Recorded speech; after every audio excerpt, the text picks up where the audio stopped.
mustahil secara manusia saya jadi Kristen. Ya, itu mustahil. Itu sebuah kemustahilan bagi manusia. Ya, dan bagi saya Kristen itu ya kafir.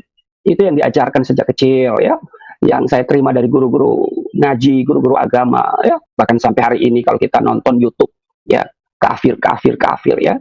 Nah, saudara, ada tiga. Kenapa mereka mengatakan kita kafir? Bukan tidak beralasan. Ada dasar, ada dalilnya dalam Quran ya. Ada tiga minimal yang saya sampaikan malam ini, ada tiga. Yang pertama, karena kegagal pahaman ya saudara-saudara kita termasuk saya tentang Allah Tritunggal ya, tentang doktrin gereja itu Allah Tritunggal. Maka bagi saya ya waktu itu, nggak tahu yang umat Islam yang lain, bagi saya waktu itu mengatakan orang Kristen punya Allah tiga ya, yaitu Allah Bapa, Allah Anak, Allah Roh Kudus.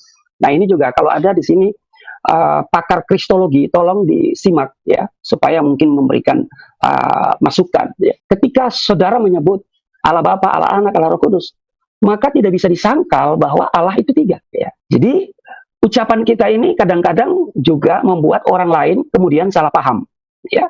Padahal Alkitab tidak menyebut begitu ya, yaitu Bapa, Anak, dan Roh Kudus ya. Jadi ini juga, jadi sekaligus saya memberikan pencerahan ya. Nah, saudara-saudara kita kaum muslimin dan muslimat itu, dia menggunakan dalil Quran dalam Quran surat Al-Maidah 73. Ya, laqad kafaral ladzina qalu innallaha salisu salasatan. Sesungguhnya kafirlah orang-orang yang mengatakan bahwasanya Allah salah seorang dari yang tiga. Ya, ini dia. Dari yang jadi seolah-olah ini ditujukan kepada orang Kristen yang ajaran gereja, doktrin gerejanya itu ada Trinitas. Jadi ini yang saya pegang. Ya, saya nggak tahu yang lain ya. Ini saya ya.